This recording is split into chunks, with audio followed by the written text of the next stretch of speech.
Guys, this is Laiba बासी और आप देख रहे हैं मेरा यूट्यूब चैनल। इस वीडियो को देखने से पहले इस चैनल को सब्सक्राइब लाजमी कर दीजिएगा और मुझे इंस्टाग्राम, फेसबुक और ट्विटर पे फॉलो करने के लिए डिस्क्रिप्शन खोल लें, क्योंकि उसमें मेंशन है मेरे सारे सोशल अकाउंट्स के लिंक्स। तो सबसे पहले आज बात करते हैं इंडिया वर्सेस इंग्लैंड के बारे में। सेकेंड टेस्ट मैच का आज पहला दिन था और इंडिया ने 336 for the loss of 6 wickets जो है वो पुट अप किया है सामने on board, playing 93 overs. Before we head on with the individual performances, मैं सबसे पहले बात करूंगी टॉस के बारे में। टॉस इंडिया ने जीता, दे इलेक्टेड टू बैट फर्स्ट। और इंडिया ने जो है वो टॉस जीतकर जो है वो सबसे पहले बैटिंग करने का फैसला किया और उनका ये फैसला बिल्कुल ठीक भी रहा, क्योंकि ऑब्वियसली आपने देखा होगा कि जैसे माना जाता है कि इंडिया में जो ट्रैक्स बनाए जाते हैं वो उसमें स्पिनर्स के लिए बहुत कुछ होता है, लेकिन आज जो है एक फ्लैट ट्रैक था, उसमें स्पिनर्स को ज्यादा फायदा नहीं हो रहा था। वो आपने देखा होगा कि इंग्लैंड आज एक सिर्फ फास्ट बॉलर के साथ गया, 3 उन्होंने प्रॉपर स्पिनर्स खिलाए। रेहान अहमद, शोएब बशीर द डेब्यूटेंट जिसने आउट क्लास कर दिया इंडियन कैप्टन को,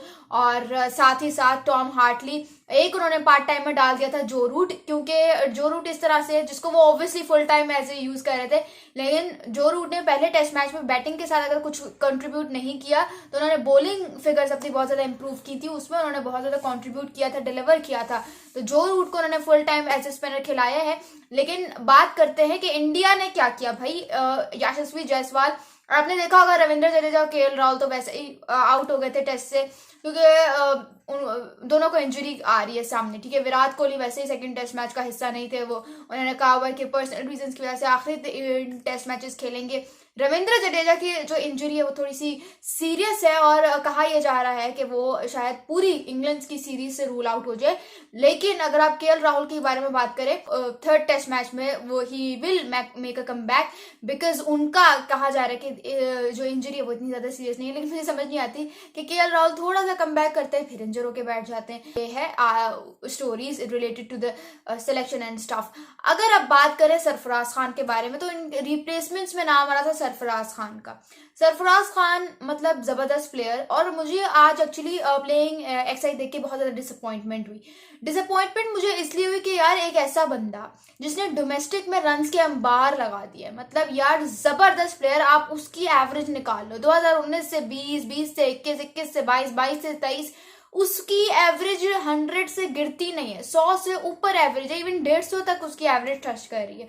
तो मतलब यार उसने इतने रन्स लगाए, ठीक है उसका अलग एक इशू है कि फिटनेस नहीं है, बट जिन प्लेयर्स के को मौका नहीं मिल रहा होता या जिनके हवाले से इश्यूज आ रहे होते कि यार फिटनेस, वो उनके पास एक प्लेटफॉर्म होता है कि वो डोमेस्टिक में परफॉर्म करते हैं।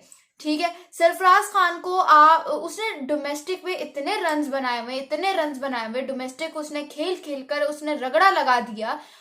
अब उनको अल्लाह अल्लाह करके जो है उनका नाम आया है इंडियन टीम में, तो उनको आपने प्लेइंग एक्सरसाइज में नहीं डाला। अब ये देखो यार, इट्स वेरी सिंपल कि केएल राहुल और विराट कोहली नहीं है, ठीक है, मिडिल ऑर्डर में कोई भी नहीं है ना, 1 डाउन पे बैटिंग करने के लिए कोई है ना, 2 डाउन पे, 5th 6th पे।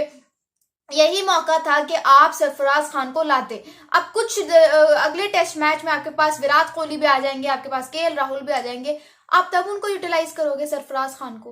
मतलब एक मौका आपने दे दिया, आपने उसको एक उम्मीद की किरण दिखा दी कि भाई हाँ अब तुम कम बैक करो, अब तुम करो जो है मतलब रन स्कोर करो। यार जाहिर सी बात है, नेशनल टीम के में आना एक बहुत बड़ी बात होती है, और आपने उसको इतनी उम्मीद दी, लग ऐसा रहा था कि वही खेलेंगे, लेकिन फिर डिसअपॉइंटमेंट, फिर उनको नहीं लाया गया। उनकी जगह शुभमन गिल को लाया गया, who has not been doing anything for India for now 6 to 7 months may be, क्योंकि ना उन्होंने वर्ल्ड कप में कुछ किया, ना उन्होंने जो है टूर पे कुछ किया। क्या फायदा, शुभमन गिल कुछ भी नहीं कर रहे। इट्स बिन 10 to 11 इनिंग्स और उनका एक भी 50 नहीं आया। आज भी विकेट थ्रो करके चले गए, ठीक है 34 रन बनाए, अच्छे थे, 30 समथिंग उनके रन थे, लेकिन your job is to put up a good score. Your job, आप टेस्ट क्रिकेट खेल रहे हो, आपका काम है एक पार्टनरशिप बिल्ड करो और रन्स को प्रोसीड करो। ये क्या होता है, ये क्या खेल के गए थे। टोटल डिसअपॉइंटमेंट आती है शुभमन गिल से, फिर भी आप उनको लेकर आए, आपने उनको टीम में जगह दिया। सरफराज खान के अहेड आप उसको लेकर आए, और उन्होंने क्या किया, एक प्लेयर को आपने दे दिया। सरफराज खान के छोटे भाई जो है अंडर-19 वर्ल्ड कप में अपने जलवे दिखा रहे हैं, यहाँ पे जो है वो खुद बेचारे इतने डिसअपॉइंट होकर बैठे हुए। अब आते हैं जरा रिव्यू पे, बैटिंग रिव्यू के। जो इंडिया ने आज बैटिंग की, रोहित शर्मा यशस्वी जायसवाल के साथ ओपनिंग की। यशस्वी जायसवाल के लिए आज की वीडियो में जितनी तालियां की जाए कम है, जितना उनको अप्रिशिएट किया जाए वो कम है।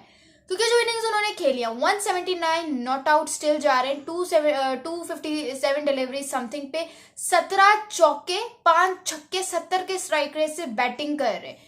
और ये जो यशस्वी जायसवाल की शक्ल में इंडिया को एक प्लेयर मिला है, ये बहुत बड़ा एसेट है और इंडिया को चाहिए कि उसको यूटिलाइज करे।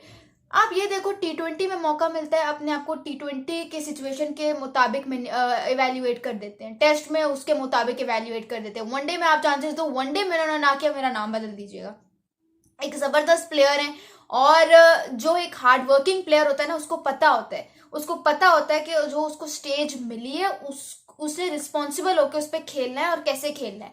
यशस्वी जायसवाल में वो सारी बातें। Shubman Gill is wasting his opportunities. अगर उनको अपॉर्चुनिटीज मिल रही है, मौके मिल रहे हैं, तो उनका काम है कि वो उसको यूटिलाइज करें, ठीक है। अनलाइक यशस्वी जायसवाल जबरदस्त प्लेयर है और उनको पता है कि क्या स्ट्रगल करके वो इस स्टेज तक आए हैं, और उनको पता है कि एक दो मैचेस में ठीक है प्लेयर फ्लॉप हो जाता है, but it can't be something which goes away with the time, ठीक है। तो साथ साथ चलती रहती है आपकी फेलियर्स भी, आपका सक्सेस भी, but at least show you responsibility, जो कि शुभमन गिल की तरफ से नजर नहीं आती अनफॉर्चुनेटली। एंड मुझे माफ कर दीजिएगा, but this is how it is. और शुभमन गिल एक हार का सबब भी बन रहे हैं थोड़ा सा। मैं उनको बुरा नहीं कह रही फुल तरीके से, लेकिन यहाँ पे तारीफ कर रही हूँ। और शुभमन गिल को कुछ सीखना चाहिए यशस्वी जायसवाल से, कि टीम में अभी आए और कितना जो है उन्होंने रिस्पॉन्सिबिलिटी का मुजाहरा जो है वो कर रहे हैं। अगर आप बात करें रोहित शर्मा की, कैप्टन, आई डोंट नो क्या चीज उनको डिस्टर्ब कर रही है कि मतलब वो उस तरह से खेल ही नहीं पा रहे हैं। रोहित शर्मा की अगर बात की जाए, 14 पर आउट हो गए और उन्होंने उसको आउट किसने किया है? अपने घर पे उनको एक बच्चे ने आउट किया। बच्चा, मैं थोड़ा सा सरकास्टिकली कह रही हूँ, I am sorry, but this is how it is. Shoaib Bashir जो कि डेब्यूटेंट हैं, रन्स भी खा रहे थे, but I am happy with Ben Stokes के वो उनको कंटिन्यूसली यूटिलाइज करते रहे और उसको उन चीज का सबर का फल मिल गया। और फाइनली उन्होंने रोहित शर्मा को आउट किया, 2 विकेट्स उन्होंने हासिल की आज के दिन पे। 3 समथिंग की इकोनॉमी है उनकी। जेम्स एंडरसन जबरदस्त इकोनॉमी, 1.76 की इकोनॉमी से उन्होंने सिर्फ रन दिए, 17 ओवर्स करवाए और 1 विकेट भी ली। और जो रूट की सबसे ज्यादा इकोनॉमी थी बाय द वे 5 समथिंग, जो कि काफी अच्छी खासी है। बट द पॉइंट इज कि रोहित शर्मा को क्या चीज डिस्टर्ब कर रही है, मतलब why is he not able to show responsibility as a captain? क्यों नहीं उनसे रन स्कोर हो पा रहे? पटीदार आए, लेकिन ऑब्वियसली डेब्यू पे आप इतना ज्यादा एक्सपेक्ट नहीं कर सकते, लेकिन अच्छी 30 समथिंग की बारी उन्होंने भी खेल ली थी। पटीदार ने जो है वो अपनी डोमेस्टिक मैच में फर्स्ट क्लास क्रिकेट में जो है उन्होंने 55 मैचेस में 1200 किए हुए।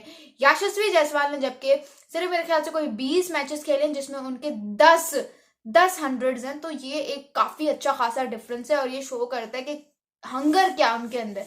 तो सारी गेम जो है ना ये हंगर की होती है, जो कि यशस्वी जायसवाल में मुझे सबसे ज्यादा नजर आती है।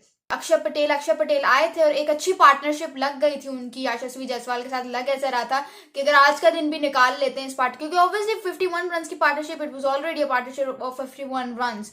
तो ऐसा लग रहा था कि अगर थोड़ा सा और इवेल्युएट करके चलें अपने आप को, तो हो सकता है कि आज का दिन भी निकाल लें, फिर अगले दिन का फर्स्ट सेशन भी निकाल लें, तो एक अच्छा खासा टोटल बन जाएगा।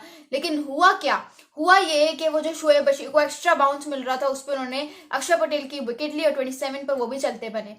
अब सिचुएशन ये है कि अब खड़े हैं यशस्वी जायसवाल अलॉन्ग विद रविचंद्रन अश्विन, और अगर यशस्वी जायसवाल खड़े रहते हैं तो अच्छा खासा टोटल मजीद बन सकता है। 336 में अगर आराम से इसी तरह से टेक्टिकल बैटिंग करें यशस्वी जायसवाल, तो काफी ज्यादा चीजें इंडिया के हक में जा सकती हैं, क्योंकि ऑब्वियसली इंग्लैंड के लिए कोई मुश्किल बात नहीं है 5 के रन रेट से बैटिंग करके मजीद अच्छी खासी लीड तैयार करना। बट द पॉइंट इज कि क्या यशस्वी जायसवाल इंडिया के लिए कुछ कर पाएंगे बड़ा? ऑलरेडी कर तो लिया है, लेकिन फिर भी अभी उनकी असाइनमेंट खत्म नहीं हुई। अभी उन्हें कल के दिन पे भी जो है वो रिस्पॉन्सिबिलिटी शो करनी है कि वाकई ही is capable of doing something bigger for his team. Winding up today's match, मेरे लिए performer of the day undoubtedly Yashasvi Jaiswal रहेंगे आज के दिन के, और आप लोगों के लिए भी होंगे without a doubt.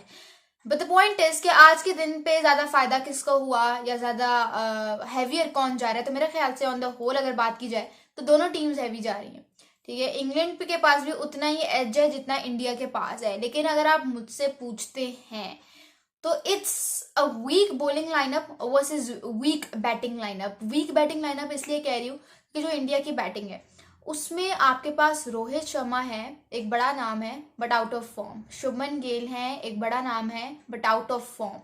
Yashasvi Jaiswal the only youngster जिसपे पूरी टीम अभी रिलाई कर रही है। विराट कोहली नहीं है, केएल राहुल नहीं है, श्रेयस अय्यर वैसे ही आउट ऑफ फॉर्म।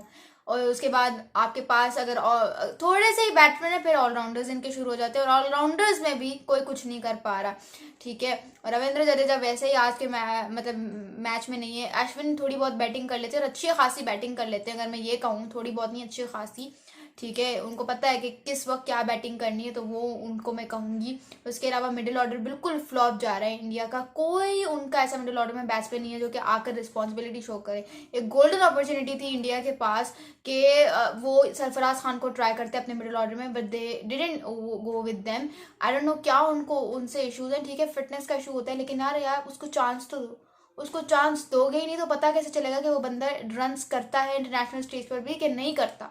तो ये इंडिया ने अपने लिए भी अपॉर्चुनिटी खराब की है और उस बेचारे के साथ भी ज्यादती किया। पता नहीं, मुझे समझ नहीं आ रहा कि वो अगर थर्ड टेस्ट मैच में क्या आएगा भी कैसे। मुझे तो लग ही नहीं रहा कि वो आ पाएगा, क्योंकि अब विराट कोहली आ जाएंगे, केएल राहुल आ जाएंगे, सो आई डोंट थिंक सो कि there are any chances for him to come in and prove himself. 5 test match की सीरीज है जिसमें से एक इंग्लैंड ऑलरेडी जीत गया है, दूसरा इंग्लैंड मुझे लगता है जीत जाएगा, तो बच गया सीरीज में। फिर 3 जो टेस्ट मैचेस रह जाएंगे उसमें इंडिया के ऊपर बहुत ज्यादा प्रेशर होगा कि क्या उसको घर पे, क्योंकि इंग्लैंड इस माइंडसेट के आया कि उनको हिस्ट्री बनानी है, और वो हिस्ट्री जो है वो साफ उनके माइंड से, उनके चेहरों से, उनके ऑन फील्ड जो उनका एटीट्यूड होता है उससे साफ चीज जाहिर होती है। तो अब इंडिया के ऊपर है कि वो किस तरह इस अपनी दूसरी विन को सील कर पाते हैं। Well, this is the end of the video, and for more such videos, subscribe to this YouTube channel. This is Lava signing off. Thank you.